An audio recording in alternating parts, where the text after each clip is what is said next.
karena tempatnya kan sepi yang pojok gitu toh. Penampakannya apa biasanya, Pak? Penampakannya di sini kuntilanak, Mas. Ada suara orang nangis di sebelah sini, kanan. Sini, kanan sini. Biasanya ya kuntilanak, pocong.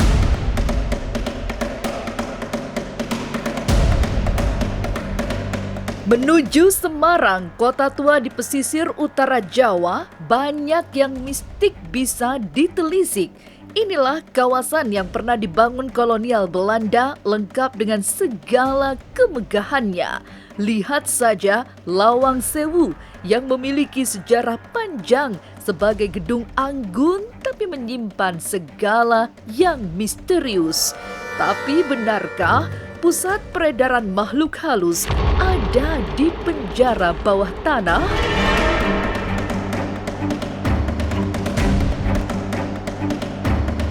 Jangan dulu berlalu, masih akan banyak keganjilan terjadi di sini.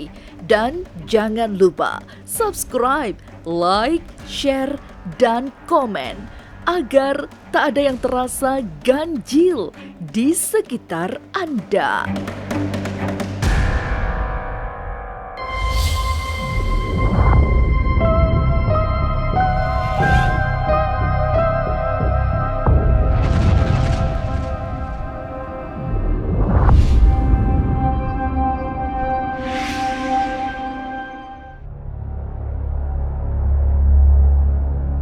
Berada di Jalan Pemuda Kota Semarang, Lawang Sewu menjadi destinasi utama para peziarah sejarah yang datang ke ibu kota Provinsi Jawa Tengah ini.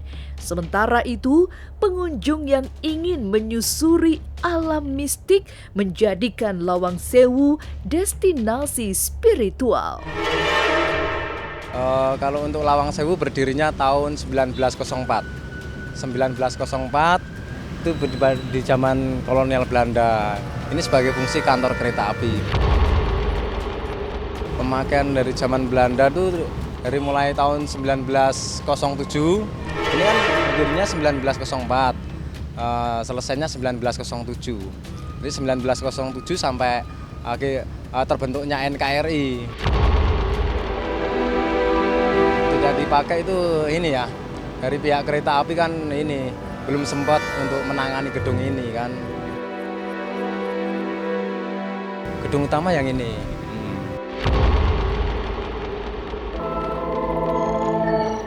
Melintasi lorong sejarah hingga 116 tahun seperti gedung-gedung tua peninggalan kolonial, Lawang Sewu memberi kesan angker. Nama Lawang Sewu atau Pintu Seribu memunculkan aura misterius, seolah ada 1000 hantu yang menjadi penghuni gedung tua ini. Jadi seperti ini Mas, yang dikata orang Jawa itu Lawang Sewu ya, karena memiliki banyak pintu. Jadi ketika pintu dibuka itu berderet banyak seperti ini.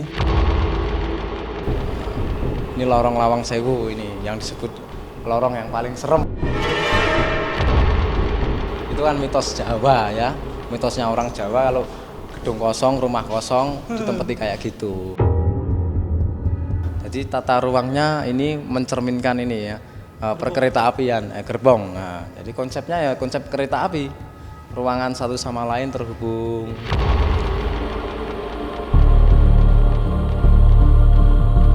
Tidak bisa ditolak, meski 1000 hantu sekedar kiasan, tapi Lawang Sewu memang mengalirkan aura seram.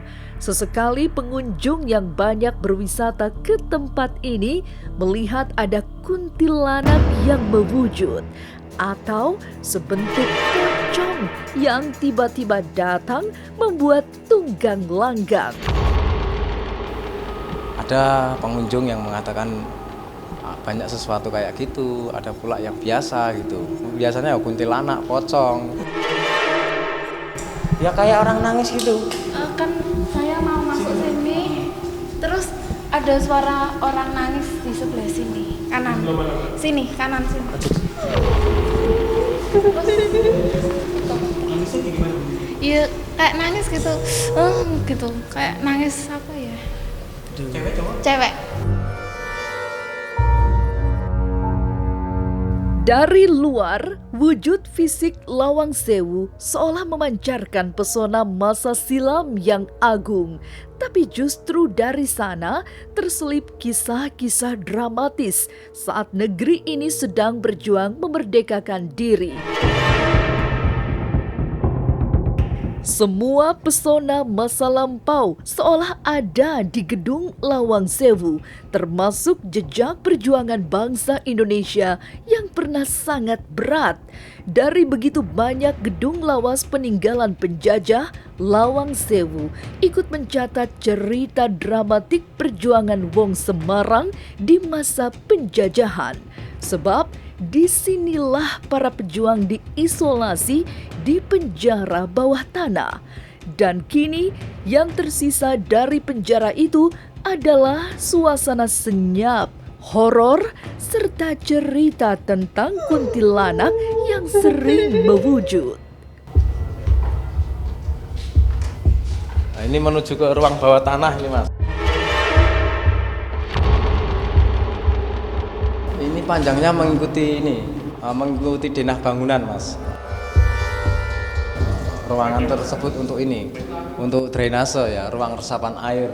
Nah, karena tempatnya kan sepi, yang pojok gitu toh. Penampakannya apa biasanya Pak? Penampakannya di sini kuntilanak, Mas. Jadi sesuatu makhluk kayak gitu tuh kalau kita nggak ganggu ya nggak, Mas. Di mana tempat, di mana kita berada, namanya roh-roh kayak gitu tetap ada.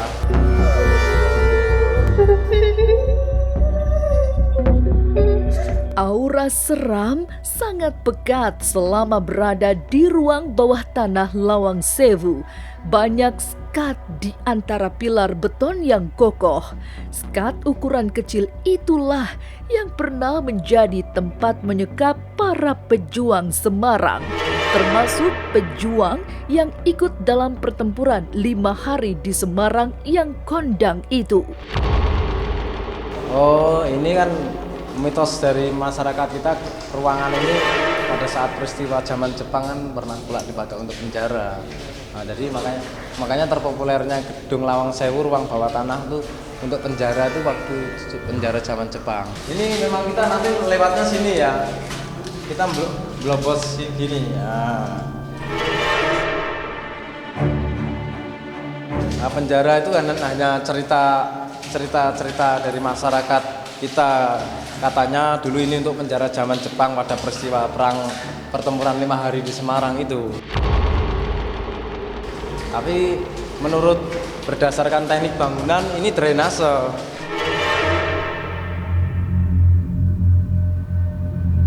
Sampai di penjara bawah tanah Lawang Sewu, hawa metafisika semakin kuat menjerat. Ruang sempit hanya cukup untuk orang berdiri menggambar penderitaan para pejuang yang pernah dipenjarakan di tempat ini. Apalagi karena peruntukannya untuk drainase, ruang bawah tanah ini selalu digenangi air. Nah, ini ceritanya kalau cerita-cerita orang-orang dulu, ruang di bawah gedung Lawang Sewu itu penjara bawah tanah tuh ya ini ruangannya. Ini kan untuk teralis kan, bekas teralis-teralisnya ini. Tahanannya sini dong. Berdiri. 1 orang atau 2 orang berdiri. Iya dong, mau nggak mau ya tetap basah, Mas. Namanya penjara zaman Jepang loh. Kalau ini pintu darurat, pintu air ya. Ini sama, ini juga penjara ini.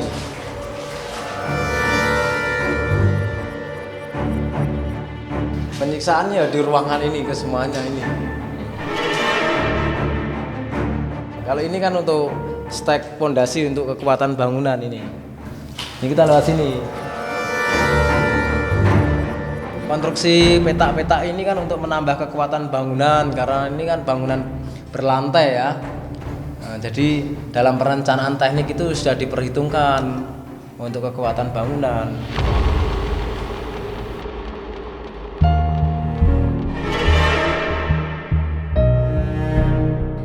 Penjara bawah tanah di Komplek Gedung Lawang Sewu seolah menjadi pusat titik mistik. Remang-remang, cenderung gelap dengan banyak pilar serta ruang sempit dengan lorong digenangi air. Mereka yang senang dengan segala yang mistik, yakinlah pernah berinteraksi dengan lelembut di ruang bawah tanah Gedung Lawang Sewu. Sebab para spiritualis meyakini inilah titik mistik Lawang Sewu yang menjadi tempat berkumpulnya makhluk halus.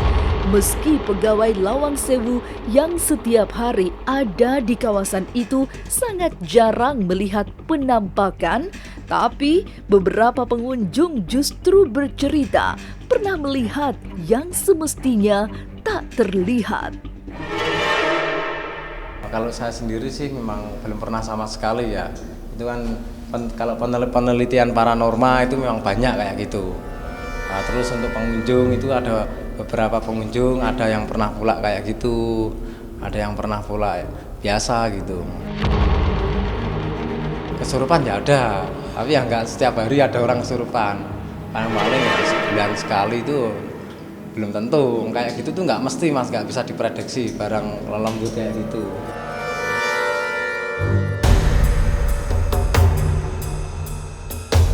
Penerangan yang terbatas dengan lorong-lorong yang seperti mengalirkan misteri membuat ruang bawah tanah Lawang Sewu semakin seram.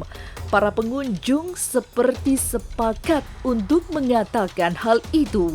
Mereka mengaku merinding jika berada di kawasan itu.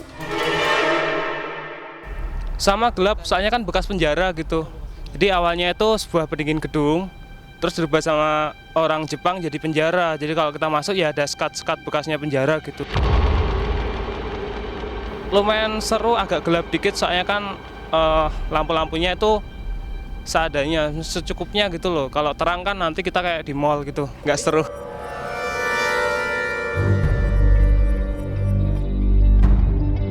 Berbagai kesan datang dari para pengunjung, termasuk yang mengekspresikan rasa takutnya dengan menyebut kata mencekam. Ya, Mencekam. serem. Serem sih. Enggak, kalau perasaan merinding ya. Saya ngelihatnya kaki tadi, tapi saya nggak bilang sama itu petugasnya. Masa ada? Kaki kan pas gini, kaki langsung saya udah, tapi nggak bilang kaki cowok. Ya apa ya, ya emang mistis sih. Iya, tadi kan sebelumnya kan tadi berempat kan. Nah, saya masuk sendiri ke dalam. Terus pertama waktu lagi ngeliat di depan situ itu kayak ada suara, pertama tuh kayak suara tetesan air itu loh. Nah, terus habis itu udah tetesan air kayak ada benda jatuh. Terus pada masuk baru kedengar kayak apa? Perempuan nangis kayak terisak gitu.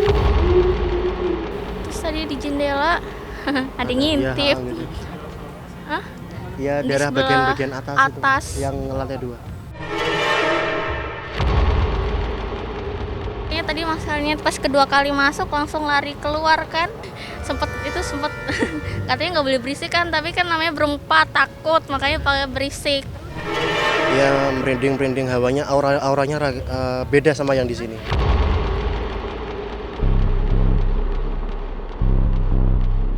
Lawang Sewu seperti memiliki 1000 kisah. Sejak berdiri 116 tahun silam hingga hari ini banyak cerita yang mengalir di sekitarnya, termasuk yang seram tentang ruang bawah tanah yang pernah menjadi penjara bagi para pejuang Semarang.